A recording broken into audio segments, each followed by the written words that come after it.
Hello, this is Mark Sheffield. Welcome to my channel. My experience and education in all things English will help you become a better writer and reader. The Road Not Taken, which was published in 1915, is one of the most popular poems of all time. These days, it is often quoted or cited in greeting cards and other feel-good media. The author, Robert Frost, lived from 1874 to 1963. He was a literary modernist, a movement that began in the early 20th century. Modernists wanted above all else to say it new. Modernist ideas permeated every corner of the artistic community, from poetry to novels, from painting to sculpture, to architecture and music. He was truly a poet of the people, but at the same time he was profound and complex. Because he wrote so beautifully and memorably, he was easy to read, but rarely easy to interpret. Other modernist authors of the period were difficult to interpret and difficult to read. Unlike a lot of other modernist poetry, the poetry of Frost remains popular. But his popularity doesn't mean we always understand what he's actually saying. The strange fact is that one of Frost's most popular poems, The Road Not Taken, is often badly misunderstood. In today's episode, I would like to show you how this is true. That way, we can learn a bit more about how to read works of classic literature with more care.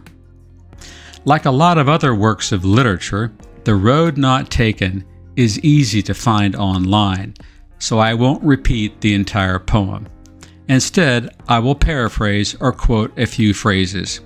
You might, if you want to, pause this podcast and read the poem, if you haven't already.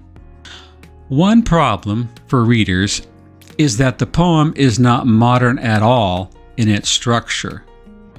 It has a predictable and beautiful rhyme pattern and meter. That's not very modern. The modernism comes in its ironic message about human existence. The title throws us off guard immediately. The Road Not Taken. We think, oh yeah, I know all about this choosing business. Well, these elements lull us into a careless reading. We assume the poem will express some sweet little sentiment that will make us feel good. But actually, the poem is deeply sobering and grim. Sorry about that. So, let's look at the poem a bit more carefully than we might ordinarily do. There's a man walking in the woods. Not just any woods, but woods he has apparently never seen before. And it's late fall. The leaves are yellow. The end of the year is in sight. The winter is coming, and winter is when life goes into hiding. The man comes to a fork in the road and must decide which road would be the right road. His reading of the situation is a bit confused. He's unsure, but seems mostly unbothered. No problem, he thinks.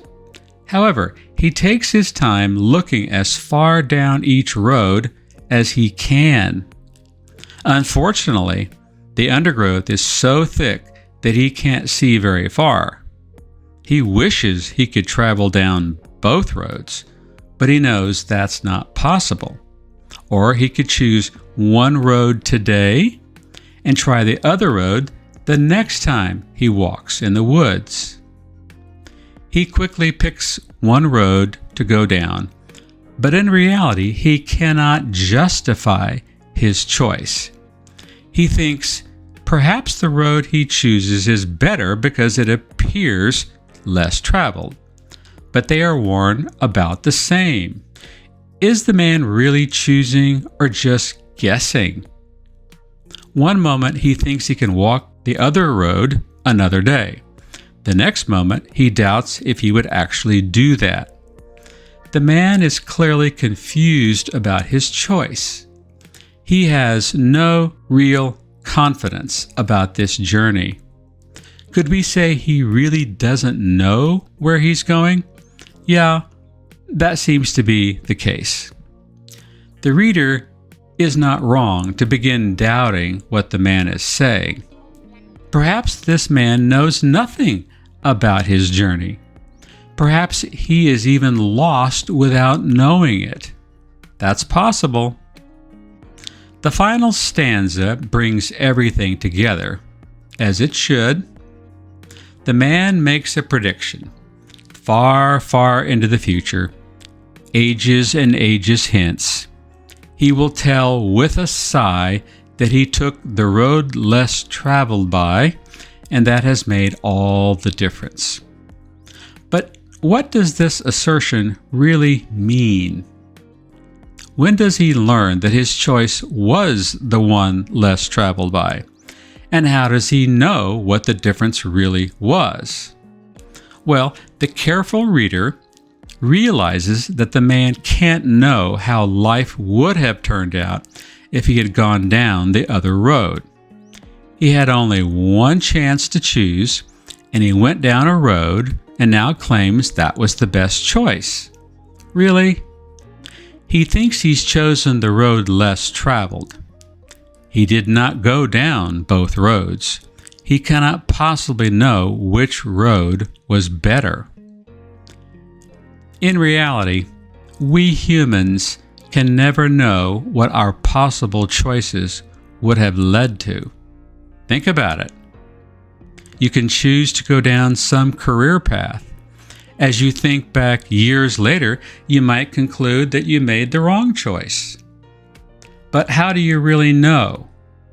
Perhaps your choice was not what you expected, but you can't know if the other choice would have been any better. It could have been worse. I personally had to choose which college and graduate school to go to. I met my wife in graduate school. We're very happy. But what if I'd gone to a different university? I might have met an even better person. Or conversely, I might have met a woman who would have gone on to make my life miserable. And the same thing is true for my wife. Is there a man out there who would have been a better match for her? Maybe. But guess what? I'll never know. And neither will my wife. We firmly believe that destiny was at work in our lives, though, for some reason. But in the final analysis, we can't be sure. I mean, with all the man's certainty, he names his poem The Road Not Taken. Why is that road of any interest? Is he secretly worried that that road might have been better? I think that's what he's thinking. He's in the normal human fog of uncertainty. So where do most readers fail in their reading of The Road Not Taken? They hone in on the man's apparent confidence. Humans can be lured by the notion of the less traveled road. Instead of sticking with their degrees in accounting, they imagine that they should just sell everything, buy a sailboat, and travel the world.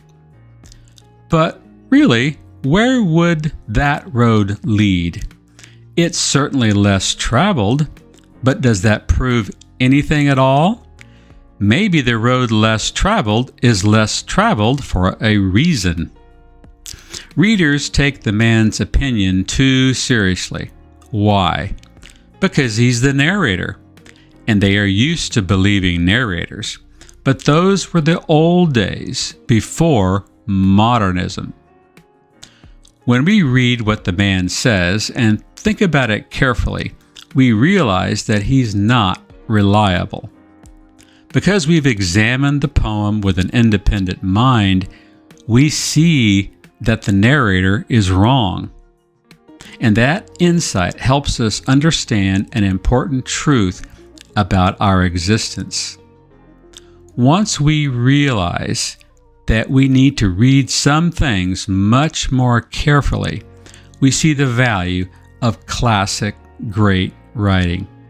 Frost makes us think for ourselves. He didn't tell us what we wanted to hear, but what we needed to hear. I'll see you next time.